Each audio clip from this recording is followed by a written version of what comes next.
Kita sudah sampai di segmen terakhir di Market Review dan kita masih berbincang bersama dengan Bapak Rembande, Ketua Umum DPP Aprindo, dan kita masih membahas topik PPKM Mikro berlaku dan dampaknya kepada sektor retail.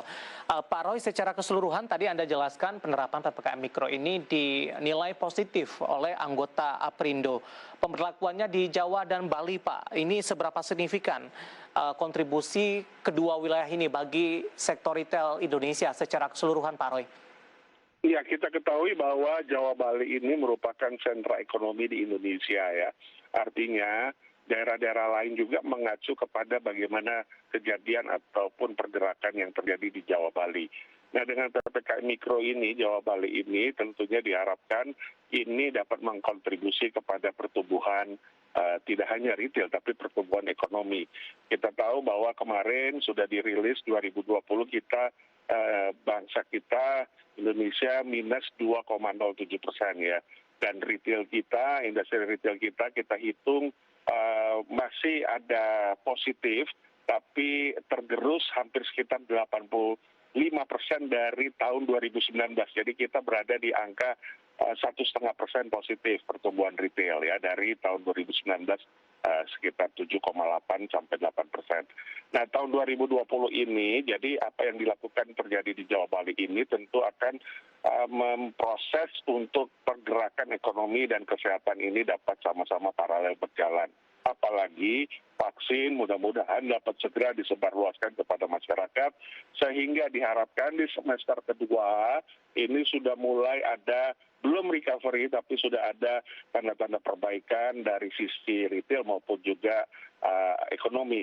Dan kita ketahui pemerintah tahun ini mengharapkan adanya pertumbuhan antar sekitar 4,5 sampai 5% ya. Jadi memang kita dukung tentu, dan untuk itu semua memang penanggulangan COVID itu menjadi indikator, dan penanggulangan COVID itu basic platformnya bagaimana menanggulangi yaitu vaksin. Jadi vaksin ini juga selain PPKM Mikro, vaksin ini juga tentu ditunggu oleh setiap masyarakat maupun pelaku usaha. Nah, mudah-mudahanlah PPKM Mikro ini dapat memberikan kontribusi yang disebutkan oleh Pak Presiden bahwa gas dan rem ini harus seimbang ya.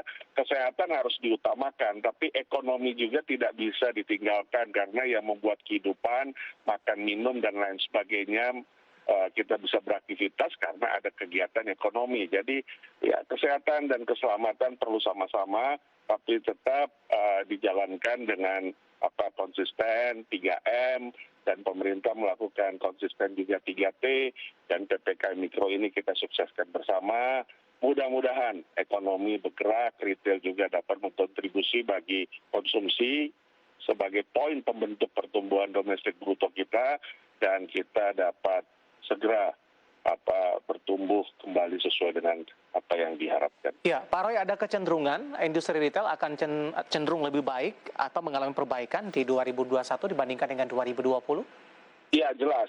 Artinya 2020 kita nggak ada satu tanda-tanda bagaimana penanggulangan COVID yang signifikan, terutama vaksin. Ya, semuanya kita masih berjibaku, ya artinya masih berjuang bagaimana mencegah penularan. Nah, sekarang ini tentunya dengan waktu yang sudah hampir setahun, bulan Maret besok itu kita setahun mengalami COVID, sudah ada banyak pengalaman. Tentunya pengalaman ini guru terbaik untuk melakukan terobosan-terobosan, dan juga terutama vaksin. Ketika vaksin ini sudah beredar, nah ini semuanya akan menjadikan bermuara atau hilirnya adalah di ekonomi, di pertumbuhan ekonomi. Jadi ya kita lihat kalau memang ini penanggulangan PPKM-nya Mikro kita bisa dukung, kita sukseskan, RT RW Lurah bekerja dengan baik, warga yang terkena dampak harus mengerti, tidak harus keluar rumah karena nanti ditesnya di rumah-rumah dan diisolasi, di karantina, sehingga yang keluar itu adalah yang hanya sehat saja, yang beraktivitas hanya yang sehat saja. Dan ini membuat supaya pergerakan ekonomi berjalan. Nah, mudah-mudahan tahun ini kita pasti dan harapkan lebih baik dari tahun 2020. Baik, Pak Roy, bagaimana updatean terakhir Pak? Anggota Aprindo kondisinya sampai sejauh ini masih banyak yang mampu untuk bertahan atau justru sebaliknya?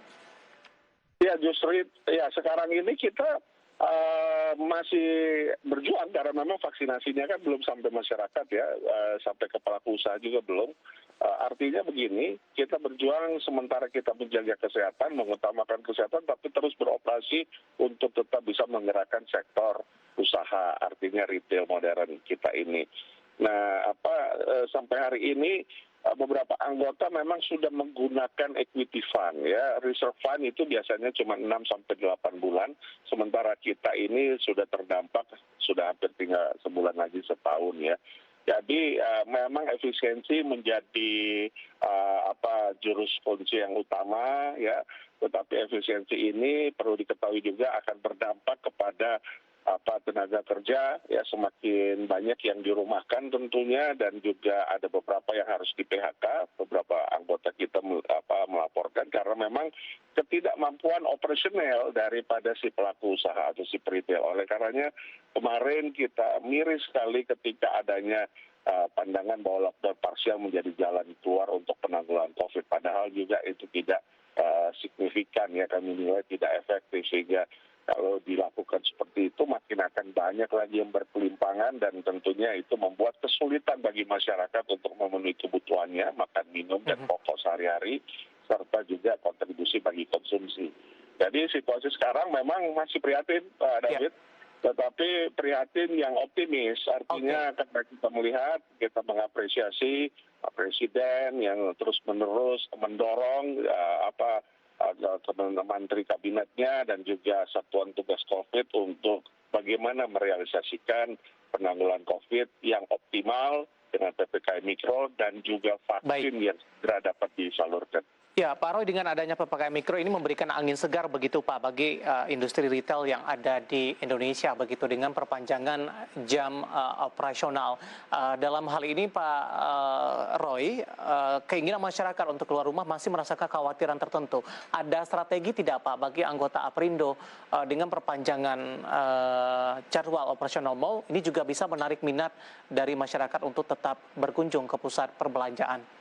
Ya, yang pertama pasti adalah kita mempropagandakan bahwa belanja di retail modern anggota Aprindo adalah belanja aman, ya, karena memang kita ada protokol kesehatan. Kemudian yang kedua, kita juga sekarang sudah mulai mixing terhadap situasi kondisi pandemik ini, yaitu pelayanan lewat aplikasi atau financial technology, platform digital, supaya masyarakat dapat pesan saja, deliver, kemudian kita delivery. Nah, berkaitan dengan jam, ini sebenarnya berkaitan juga dengan kondisi biasanya di mana kita tahu bahwa masyarakat itu sebelum berbelanja ketika mereka masuk suatu retail atau mall, mereka akan makan dan minum. Nah, biasanya kalau jam 9 bisa normal, ini akan mendorong untuk mereka tentunya lebih fleksibel mengatur waktu, mereka bisa makan dulu baru belanja ya, biasanya begitu. Kalau selesai pulang kantor, mereka bisa mau membelanja sesuatu, tapi mereka harus makan dulu. Nah, ini korelasinya ke situ. Jadi kalau memang bisa jam 9, apalagi sudah kembali lagi jam normal jam 10 malam, selesai seperti jam sebelumnya, karena kita bukan klaster, tentunya lebih memberikan juga kebebasan untuk masyarakat yang punya jam-jam atau waktu-waktu belanja yang menurut segmennya. Ya, masyarakat ini punya segmen sendiri untuk waktu belanja. Ada yang waktu belanjanya sore, ada setelah kantor, ataupun juga siang. Itu semuanya terbagi-bagi, nggak bisa masyarakat ya udah kalau dibikin jam 7 kemarin jam 8 belanjanya siang aja. Loh, kalau masyarakat yang biasa belanja sore atau malam, masa mesti dirubah kebiasaannya karena memang habis melakukan aktivitas dan lain sebagainya. Jadi ya inilah apresiasi ketika sudah kembali jam 9. Kemudian ini karena biasanya Pak David 1 jam sebelum tutup itu udah nggak ada lagi yang datang, udah nggak ada lagi yang masuk. Jadi kalau jam 9 diharapkan masih bisa efektif, apalagi kalau bisa kembali jam 10. Itu sesuatu yang sudah berlangsung selama ini, dan ini memang behavior daripada masyarakat kita. Baik, Pak Roy, waktu kita cukup terbatas Pak. Terima kasih sudah bergabung bersama kami di IDX Channel. Pak Roy, sehat selalu Pak.